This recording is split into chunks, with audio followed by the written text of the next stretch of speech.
¿Qué tal, amigos de las redes sociales? Bienvenidos a esto que es Debate por México. Primer capítulo ya de un proyecto que hace una semana le dimos a conocer su servidor Naim Luján Muñiz y Sergio Hernández Ramos. Hoy en la mesa de debate, un tema muy polémico pero sobre todo muy actual. Andrés Manuel López Obrador, presidente de la República a 2 años de su gobierno, personaje amado por muchos, odiado por otros, criticado por quienes le eligieron, buscando una esperanza para un país necesitado de un cambio y que desde luego hoy aquí vamos a presentar puntos a favor y en contra de su gestión como presidente de la República. Sergio Hernández, qué gusto de saludarte. Gusto de saludarte, Naim, a ti y a toda la audiencia que nos escucha. Es fundamental entender esta problemática de la gestión del presidente de la República, pero también es fundamental entender los aciertos, porque no todo han sido errores.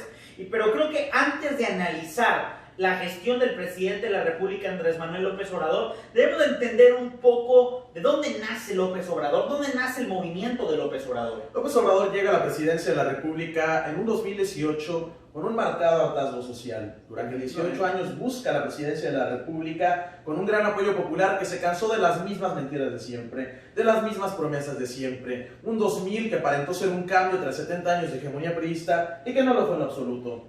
Y es que Andrés Manuel López Obrador ha sido un fenómeno, hay que entenderlo así como tal. Sí. Es un fenómeno y un referente de la política mexicana, nos guste o no nos guste, o concordemos con sus ideas o no concordemos con ellas. Hay que entenderlo de esa manera. Andrés Manuel López Obrador es un fenómeno de la política mexicana, no solamente actual, y lo viene siendo desde hace 18 años. Y efectivamente él comienza y comenzamos nosotros con este análisis de sus puntos positivos como un rompimiento con sus predecesores. ¿Por qué? Porque se ha convertido en un presidente cercano a la gente. Él desde el principio de su gobierno dice, todos los días me voy a presentar al pueblo en unas conferencias que nosotros conocemos como las mañaneras. Y es que es un fenómeno que nunca habíamos visto de ningún presidente de la República. Y a algunos nos parecerá un poco banal esa ejemplificación, pero sin lugar a duda es un ejercicio de comunicación política que ningún presidente en la historia de nuestro país había tenido. Esa cercanía, esa empatía con la gente, creo que es un fenómeno y un despertar del actuar político mexicano que sin duda alguna deja un precedente. Y aunque no ha sido cercano en temas, por ejemplo, como los movimientos feministas, que generaron una serie de protestas pues en su contra, derivado de su nulo pronunciamiento al respecto, sí que ha sido un presidente cercano a la gente en temas muy sensibles, como por ejemplo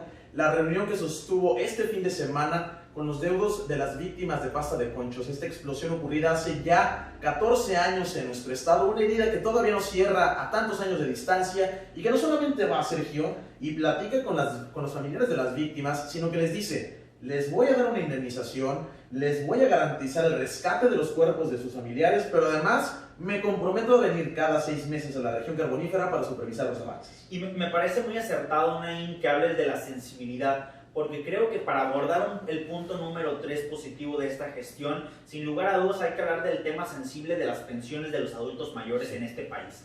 El sistema de pensiones mexicano está totalmente sobrepasado y colapsado. Esto no es de hoy, viene desde hace décadas atrás. La realidad es que teníamos un sistema de pensiones bastante deficiente y creo que López Obrador ha tenido un gran acierto al decidir: yo le voy a entrar a esta bronca, yo voy a intentar resolverla a través de un sistema de reforma de pensiones que indudablemente reduce las semanas cotizadas de 1.250 semanas cotizadas a 750 semanas de cotización para obtener tu pensión. Esto de cierta manera es una ayuda notable no solamente para los adultos mayores sino para todos en general.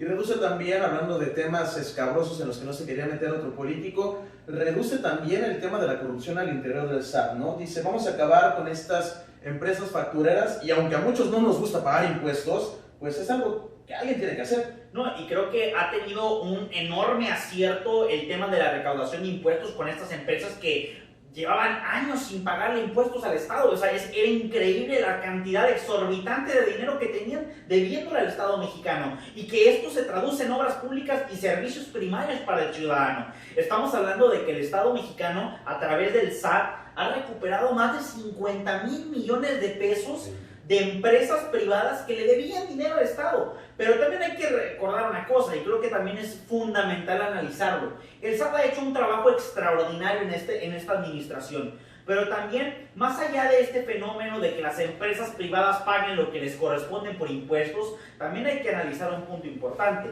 En México, el 53% de la población mexicana no paga impuestos. ¿Por qué? Porque pertenece al comercio informal. Y esto se traduce en que México sea uno de los países que menos recauda impuestos en el mundo. Y finalmente, para concluir con el bloque de los aciertos, sin lugar a dudas, ha sido el único personaje político que ha puesto en la tela de la mesa un factor muy importante. Tú lo mencionabas, tomo tus palabras. Puso en la boca de todos los mexicanos la gravísima corrupción que hay en nuestro país.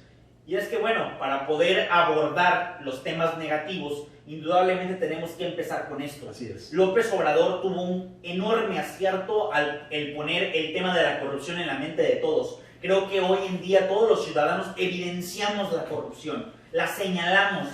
De cierta manera, vamos a decirlo como si lo odiáramos, porque nos gusta resaltar aquello de lo que nuestra figura presidencial siempre está resaltando. No obstante, lamentablemente en la cultura mexicana la corrupción está muy arraigada. El propio expresidente Peña Nieto decía, y lo criticaron por eso, que la corrupción era un asunto cultural. Octavio Paz decía en su famoso libro El laberinto de la soledad, que le hizo ganar el Nobel de Literatura hace ya 30 años, que para el mexicano la vida era una posibilidad eterna de chingar o ser chingado. Lamentablemente criticamos la corrupción, pero también damos mordida al policía cuando nos detiene bajo los efectos del alcohol, cuando no queremos pagar, por ejemplo, nuestros impuestos, que ahorita lo mencionabas, cuando nos reconectamos de manera ilegal al agua potable.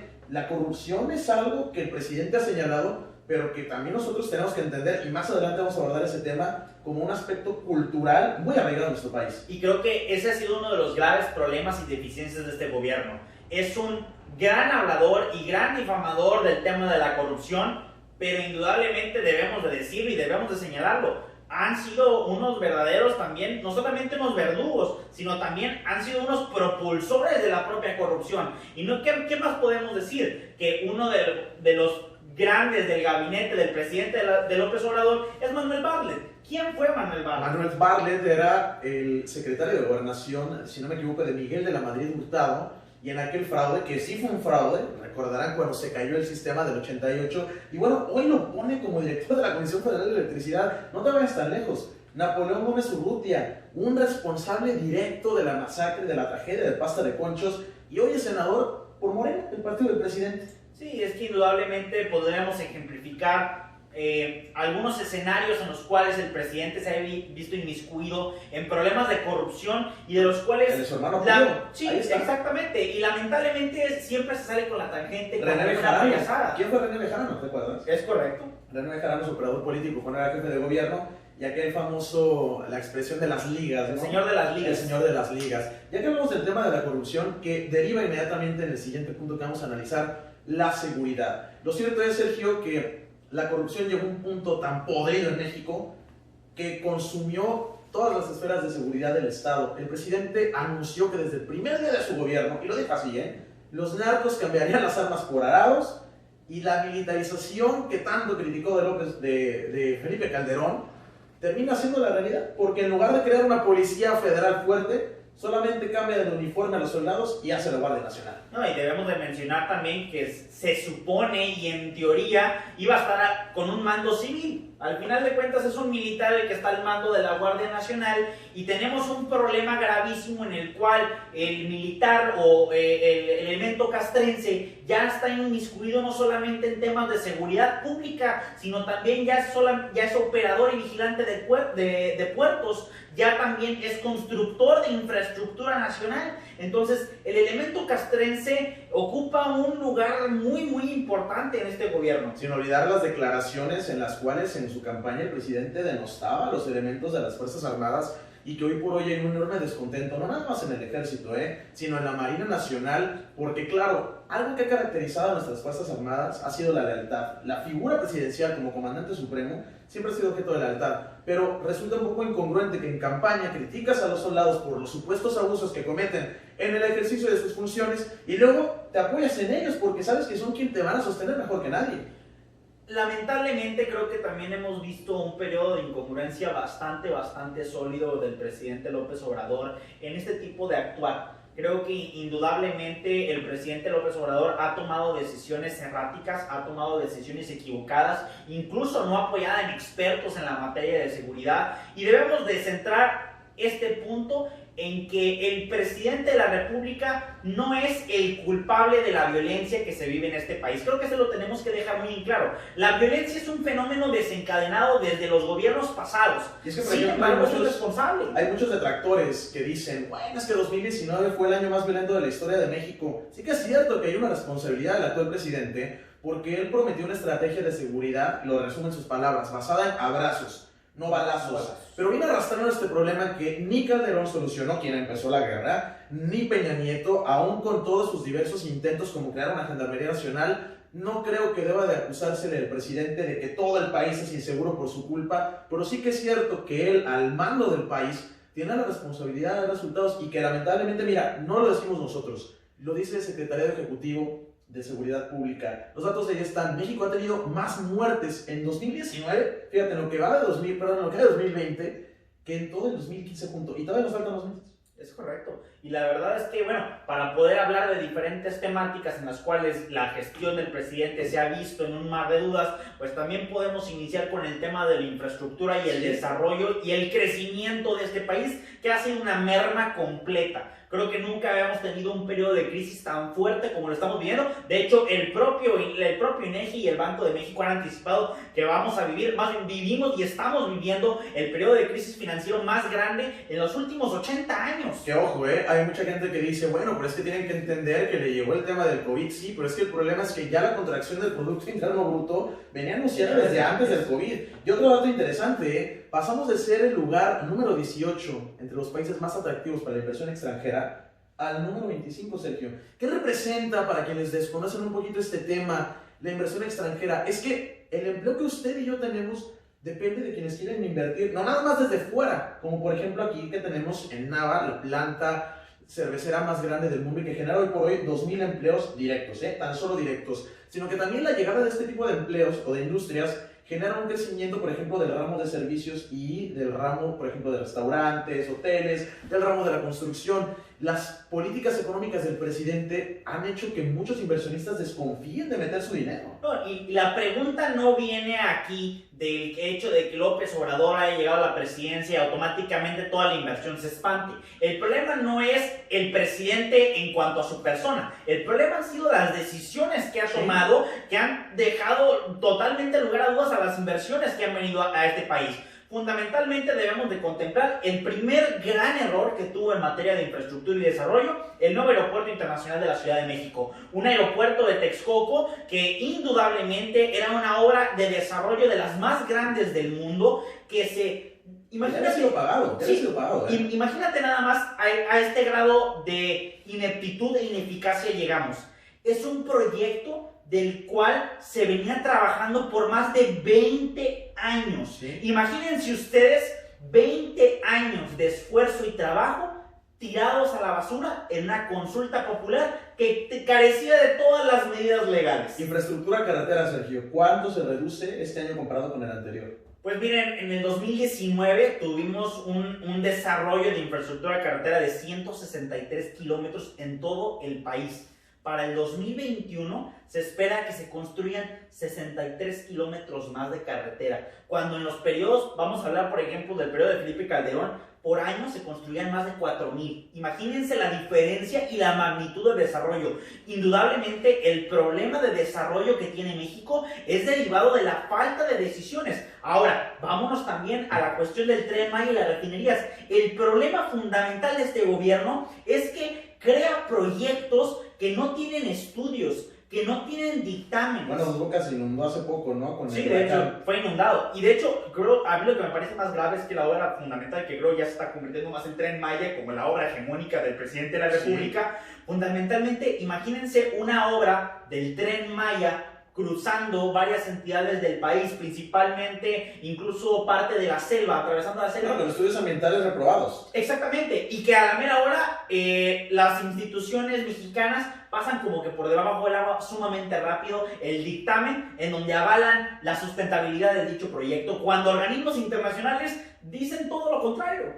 Lamentablemente son muchos los puntos que podríamos hablar en contra, y lo decimos desde un punto de vista muy, pero muy objetivo. Un tema muy actual y que hoy se presentó en las mesas de análisis de todo el país, fue este rompimiento de la Alianza Federalista, 10 gobernadores, y ya con esto concluimos este tema que la verdad da para mucho, pero son 10 gobernadores que dicen, es que la federación no está cumpliendo con los recursos que nos tiene que dar, porque hay que recordar que, la federación no genera recursos más que por las aduanas y algunos impuestos nacionales, pero todos los impuestos que se recaudan aquí, por ejemplo, como el IVA, todos los recursos que los estados envían a la federación, no regresan a veces como los estados quisieran. Y esto es lo que estos 10 gobernadores están peleando. Y hoy dice López Obrador, y ya nos metemos a lo mejor un poquito en el tema del golpeteo político, que es una especie de acción separatista en su contra porque vienen las elecciones, lo cual está muy fuera de lugar. No, realmente creo que más que un golpeteo político sí, un golpeteo político va más allá con la cuestión fiscal, sí. El tema de la recaudación de impuestos, de cómo se redistribuye la riqueza de la federación para con las entidades federativas.